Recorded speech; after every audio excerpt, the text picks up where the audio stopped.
ലിപി പബ്ലിക്കേഷൻസിന്റെ പ്ലാറ്റ്ഫോമിലാണ് നമ്മളിപ്പോൾ നിൽക്കുന്നത്. എൻ്റെ ഈ പുസ്തകം പബ്ലിഷ് ചെയ്തത് ലിപിയാണ്. 16 കഥകൾ അടങ്ങിയ ചെറുകഥാ സമാഹാരം നീലക്കുറിഞ്ഞികൾ പൂക്കുമ്പോൾ. ഇത്തവണ എൻ്റെ ഒരുപാട് പ്രിയപ്പെട്ടവരുടെ പുസ്തകങ്ങൾ ലിപി പുറത്തിറക്കിയിട്ടുണ്ട്. എന്തൊക്കെയാണ് ഇത്തവണത്തെ പുസ്തകോത്സവത്തിന്റെ വിശേഷങ്ങൾ? ഞങ്ങളുടെ പ്രത്യേകത തന്നെ UN ലോക സാഹിത്യ പൈതൃക നഗരമായി പ്രഖ്യാപിച്ച കോഴിക്കോടാണ് ലിപിയുടെ ആസ്ഥാനം. ഞങ്ങളിലൊരു വലിയ ഭാരിച്ച ഉത്തരവാദിത്വം കൂടി വന്നിരിക്കുന്നു.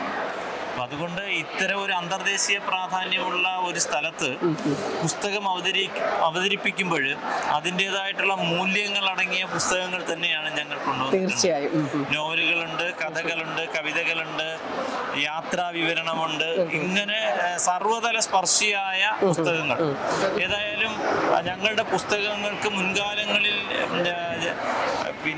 നൽകിയ സ്വീകരണം, ആ സ്വീകാര്യത തുടർന്നും ഞങ്ങൾക്ക് ലഭിക്കുന്നുണ്ട് എന്ന് തന്നെയാണ് കുറച്ച് ദിവസങ്ങൾക്കുള്ളിൽ മനസ്സിലാകുന്നത്. വായനക്കാരുടെ എണ്ണം കൂടുന്നുണ്ട്, സാഹിത്യാസ്വാദകരുടെ എണ്ണം കൂടുന്നുണ്ട്.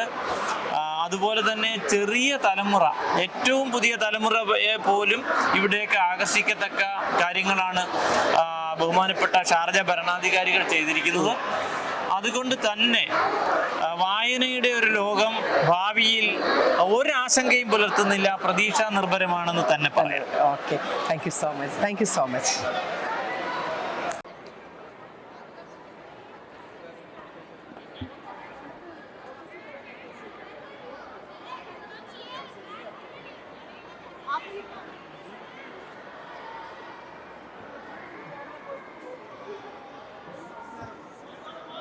നമ്മളിപ്പോൾ നിൽക്കുന്നത് ലിപി പബ്ലിക്കേഷന്റെ പവലിയനിലാണ്. അണയാത്ത വിളക്ക് ലിപിയാണ് പബ്ലിഷ് ചെയ്തിരിക്കുന്നത് ശ്രീ അബ്ദുള്ള മാങ്ങാട്ടിന്റെ. അദ്ദേഹത്തിന്റെ കവിതാ സമാഹാരമാണ്. ഏകദേശം 65 കവിതകളാണ് ഈ പോലീസ് ഓഫീസർ ഇതിനുള്ളിൽ രചിച്ചിരിക്കുന്നത്. സർ, ഇതിനകത്തൊന്ന് ഒരു 2 വരി ഒന്ന് ചൊല്ലി കേൾപ്പിക്കാമോ? വാക്ക് എന്ന കവിതയുള്ള 2 വരികൾ. ഞാൻ ശാരീരം നല്ലതല്ല, എന്നാലും കുറച്ച്. വാക്കെന്നത് വെറും വാക്കല്ല, നാക്കിൻ്റെ തുമ്പിൽ അക്ഷരങ്ങൾ ചേർത്ത് ഭാവങ്ങൾ ചാണക്കല്ലിലാകി മൂർച്ച കൂട്ടുന്ന മാരകായുധമാകുന്നു വാക്ക്.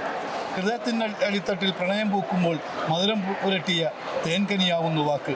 കാപട്യത്തിൻ പുഞ്ചിരി ചുണ്ടിൽ പിടിപ്പിച്ച് മധു തോന്നും വിഷാക്ത ഗഡ്ഗമാകുന്നു വാക്ക്. മാറ്റം പോലും മാറാത്ത കാലത്ത് മാറ്റിക്കളിക്കാൻ എളുപ്പം ഈ വാക്ക്. വാക്കാണ് സത്യമെന്നോതുന്ന മാത്യൻ്റെ വാക്കാണ് നേരിൻ്റെ ഉറപ്പ്.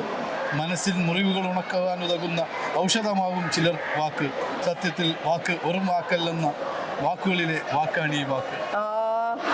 ശരിക്കും ഒരു കാക്കിക്കുള്ളിൽ നിന്നാണ് ഇത്രയധികം അല്ലേ നല്ല പ്രാസോപ്പിച്ച് വളരെ ബ്യൂട്ടിഫുൾ ആയിട്ട് എഴുതിയിരിക്കുന്നത്. കേട്ടില്ലേ, നല്ല രസമായിട്ടുണ്ട്. ഇതുപോലെയുള്ള 65 കവിതകളാണ്. തീർച്ചയായിട്ടും ഇത് ഒരുപാട് പേരാൽ വായിക്കപ്പെടട്ടെ എന്ന് ആശംസിക്കുകയാണ്. ഇനി വരുന്ന പുസ്തകോത്സവങ്ങളിലെല്ലാം സാർ പുതിയ പുതിയ കഥകളും നോവലുകളും കവിതകളും ഒക്കെ ആയിട്ട് കടന്നു വരണം. സാർ മാത്രമല്ല, സാറിന്റെ ആ ഒരു പോലീസ് ഫോഴ്സിലുള്ളവരോടൊക്കെ സാർ ഒരു മാതൃകയാവട്ടെ, ഒരു ഇൻസ്പിറേഷൻ ആവട്ടെ എന്ന് ആശംസിക്കുകയാണ്. ഇതുകൂടെ എന്റെ ഒരു പുസ്തകം കൂടി ഇവിടെ ഉണ്ട്. അതോടൊന്ന് നോക്കുവാണെങ്കിൽ എനിക്ക് വലിയ സന്തോഷമായിരുന്നു. നീലക്കുറിഞ്ഞി പൂക്കും. ഇതൊരു 16 കഥകൾ അടങ്ങിയ ഒരു കഥാസമാഹാരമാണ്. പറഞ്ഞ ഒരു വലിയ സാഹിത്യ ഭാഷയൊന്നുമല്ല, ഒരു സാധാരണക്കാരിയുടെ ചുറ്റുപാടും നടന്ന പച്ചയായ ജീവിത യാഥാർത്ഥ്യങ്ങളെല്ലാം കൂടെ അടുക്കിപ്പെറുക്കി വെച്ചൊരു 16 ചെറുകഥകളാണ്. ഇത് ഈ വർഷമല്ല, കഴിഞ്ഞ വർഷമാണ് ഞാൻ റിലീസ് ചെയ്തത്. തീർച്ചയായും ഇത് കല്യാണി ഇവരുടെ ഈ പുസ്തകവും വായിക്കപ്പെടട്ടെ.